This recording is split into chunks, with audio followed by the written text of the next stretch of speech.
नमस्कार दोस्तों, भक्ति शक्ति में आप सभी का स्वागत है। माता पिता के गलत कर्मों का फल संतान को भुगतना पड़ता है। तो चलिए दोस्तों जानते हैं एक कहानी से। सुनीता मृत्यु देवता यमराज की पुत्री थी। माता पिता के लाड़ प्यार में वह उद्दंड हो गई थी। वे देखती थी कि उसके पिता पापियों को दंड देते रहते थे। वह पाप और पुण्य का अंतर नहीं समझती थी, इसलिए खेल खेल में किसी के अच्छे कार्य में बाधा डालती और किसी को अकारण मारने लगती। उद्दंडता पूर्ण कार्य करके वह बहुत खुश होती थी। एक दिन सुनीता एक गंधर्व कुमार को, जो अपनी आराधना में योग मुद्रा में बैठा था, अकारण कोड़े से मारने लगी। गंधर्व कुमार पीड़ा से छटपटाता तो वह खुशी से उछल पड़ती। वह उसे खेल समझती। इस प्रकार की अपनी करतूतें वह अपने पिता को बताती। पिता उसकी इस उद्दंडता को बाल सुलभ खेल समझकर चुप रह जाते। ना तो सुनीता को ऐसा करने से रोकते, ना ही उसे समझाते थे। बहुत दिनों तक ऐसा ही चलता रहा। एक दिन उस गंधर्व कुमार को, जब वह पूजा पाठ कर रहा था, सुनीता ने मारना शुरू कर दिया।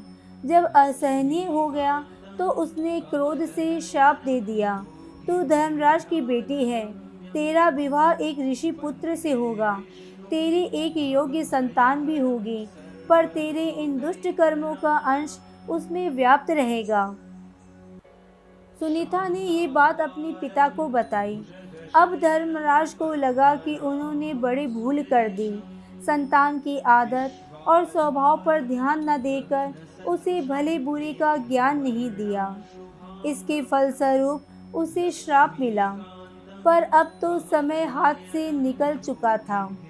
वह बोली, बेटी, निर्दोष तपस्वी को पीटकर तुमने अच्छा कार्य नहीं किया। बुरे कर्मों को करने के कारण तुम्हें ये श्राप मिला है। अब भी संभल जाओ और अच्छे काम की ओर मन लगाओ। समय बीतता चला गया। कन्या अब बड़ी हो गई तो उसके विवाह की चिंता हुई। उसके श्राप को जानकर कोई उससे विवाह करने को तैयार नहीं होता था। कौन उससे पैदा होने वाले पापी पुत्र का पिता बनता। जब कोई उपाय ना रहा तो रंभा अप्सरा ने उसे मोहिनी विद्या सिखा दी। अप्सराएं तो इस कार्य में सिद्ध होती ही थी। अब उसे किसी को भी मोहित करने की विद्या सिद्ध हो गई। एक दिन रंभा उसे अपने साथ लेकर वर की खोज में निकली। एक नदी के तट पर उसने अत्रि कुमार अंग को देखा। सुनीता अंग को देखते ही उस पर मोहित हो गई। रंभा की माया तथा अपनी मोहिनी विद्या के बल पर उसने अंग को भी मोहित कर लिया। दोनों को एक दूसरे पर आसक्त जानकर रंभा ने दोनों का गंधर्व विवाह करवा दिया। दोनों सुखपूर्वक रहने लगे। कुछ दिनों बाद उनके पुत्र हुआ, जिनका नाम वेन रखा गया। वेन अत्रि वंश के अनुरूप ही अपने पिता अंग के समान धार्मिक, सदाचारी तथा रजोचित गुणों से संपन्न था। आचार विचार और व्यवहार में सब उसकी बड़ी प्रशंसा करते।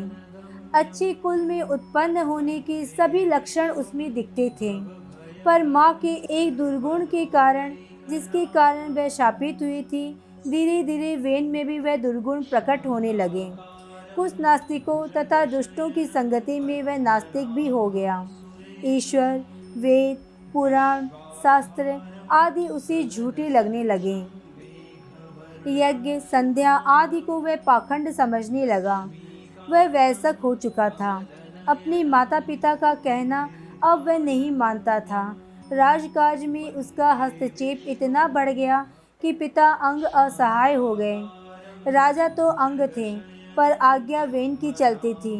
सुनीता समझ रही थी कि उसके संस्कारों का परिणाम शापग्रस्त इस पुत्र में उतर आया है। उसके हठ तथा उद्दंडता के कारण वह उसे वश में नहीं कर पा रही थी। वह विवश थी।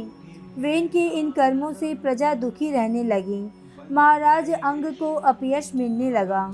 जब सब प्रकार से वेन को समझाकर हार गए तो अपयश से बचने के लिए एक दिन निराश होकर अंग ने चुपके से घर ही त्याग दिया। राजा के बिना अराजकता और बढ़ी। ऋषियों ने अंगपुत्र वेन को राजा बनाया और समझाया, तुम्हारे दुष्कर्मों से दुखी होकर तुम्हारे पिता ने राज्य त्याग दिया। अब तुम अपना राजकीय उत्तरदायित्व समझो और सत्कार्य कर प्रजा को सुख दो। पर वेन राजा बनकर तो और भी प्रमत्त तथा अहंकारी हो गया। बोला, आप लोग मुझे ज्ञान मत दीजिए, मैं स्वयं ही बड़ा ज्ञानी हूँ। ईश्वर, धर्म, शास्त्र आदि सब मेरे आदेश से स्थापित होंगे।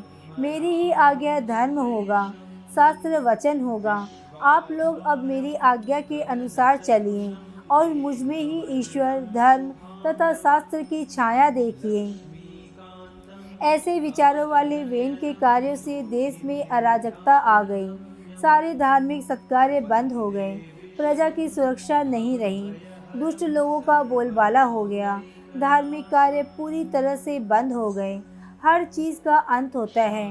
पाप का घड़ा जब भर गया तो ऋषियों और मुनियों तथा प्रजाजनों ने विद्रोह कर दिया। वेन को पकड़ लिया, उसे प्रताड़ित कर राजा के पद से हटा दिया। सत्ता छीन जाने से वह असहाय हो गया।